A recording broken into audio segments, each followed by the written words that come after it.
if you do the math, he will account for almost 5,800 yards of total offense for a team. 83% of their offense right now goes through him. The crazy That's thing unheard of about them is they run two different offenses, and they're both Lamar Jackson centric. So like in the beginning parts of that game, you saw them. He was in like a spread drop back passing game. It wasn't working. They were like, all right, let's go back to this wing tee that we run. And 120 yards later. And then he starts going back to passing from the pocket. I've never seen anything like it. But even in those years that we're talking about that he's always been on guard mode, somebody else has helped him. Like the defense has been good. Or they've had some running backs. Or somebody, the receivers I think are coming on right now, but somebody's going to have to step up. Jay, it's like Pop Warner football. The dad's the coach, and they just gonna let him do. He's the son of the coach, man. He's Believe just it or gonna let not, him do Jay. what he wants. Believe it or not. Nah, I don't believe it. I just look with the way the Cardinals are playing, 8-1. Kyler Murray, I think he's a name that people aren't giving enough credit to, and that 44-year-old man down in Tampa, we joke around about it. For what he's doing for 44, don't think there's going to be a slew of people that aren't going to say that. Oh, it's Tom Brady. Can he still do it at the same clip? He's doing it at the same clip and better. I'm going to believe it for exactly what Neek is saying, for that exact reason. The injuries are good. The injuries should have already caught up to them. Those 3 separate games, Lamar Jackson, I know the 3 games you're referring to, was the best player on either team, including when Patrick Mahomes was on the field before we knew how bad the Chiefs were compared to the recent years. He has elevated his team to wins they shouldn't have had. I have no reason to think that won't continue. Why wouldn't that continue? By the way, he's already won an MVP in his career. It's not like he's never won an MVP. We know what he's capable of. And that Chiefs game, his first throw was a pick 6. Then from and then he came on, back from that. It's crazy. And I can't believe this is the best Lamar's ever been. I'm sorry. I know he's won an MVP. This is the best he's ever been.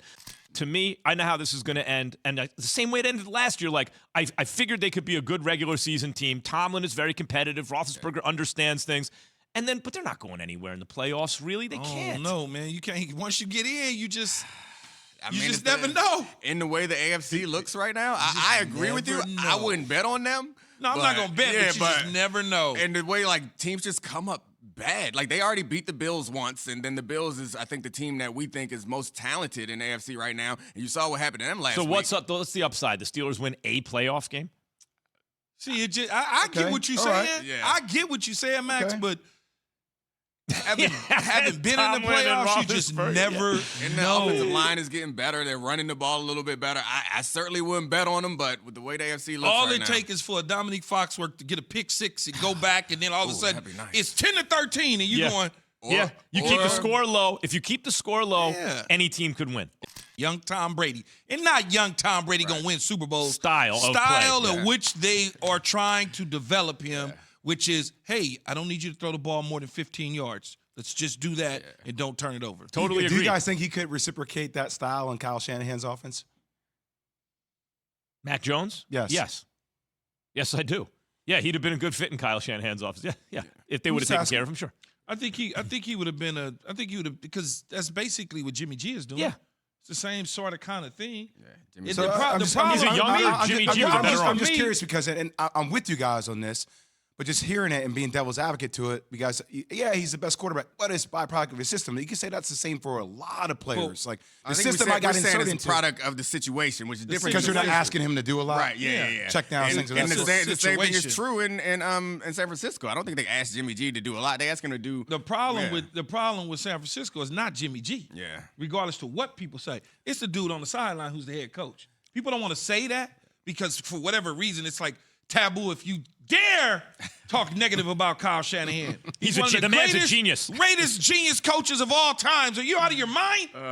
Come on, man. Y'all need to slow that down a little bit. I want to get back to Mac Jones just for a second, though, because, Jay, I think there is a perception. Like, that's interesting what you guys were just talking about. There's this perception where since you're taking care of him, then anyone could do that. But not anyone could do what Jimmy G has done. Jimmy G, I keep bringing it up, wins 3 out of 4 games for a team that loses 3 out of 4 when he doesn't play. Pretty big sample sizes. So that means even though he can run a situation that's set up for him, that doesn't mean anyone can do that. Like, you have to be smart. You have to get rid of the ball quick. Like, not everyone does that. I mean, and he makes it, like, if you break it down, I remember in the preseason, or before the draft, I wasn't high on Mac Jones. Right. And then I watched the preseason games, and I think that you would assume that you can't get much out of preseason games, but you see the way that he makes decisions, how quickly he does. You're like, oh, he got it. Yeah, he and they knows. only ask him to do it 5 to 10 times a game to, like, make a tough decision, and they're not even that tough. And, yeah.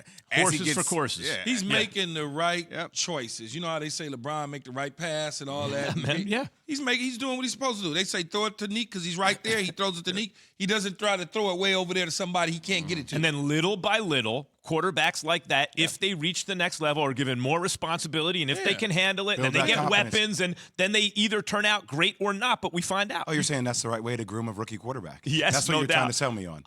Yes, Justin Fields. I like the way they did it with Justin Fields. I didn't want him getting destroyed behind a terrible offensive line week 1 of his NFL career. Unless you have young Patrick Mahomes. Yeah. Then you could take the training wheels off immediately. Key. He didn't play his first year. Like, Yeah, even of course, Patrick but, Mahomes. But you saw him enough in practice. If I'm Andy Reid, knew what and was Eric gonna Bieniemy, happen. Yeah. I knew I could take the training And wheels off. they dropped him in a great situation. Yeah, that team was loaded. Yeah, Mahomes, greatest talent ever, great situation, great receivers, great coach, didn't play his rookie year. Had to learn Mahomes. That was a Okay, mistake, so by the way. It cost themselves a Super Bowl.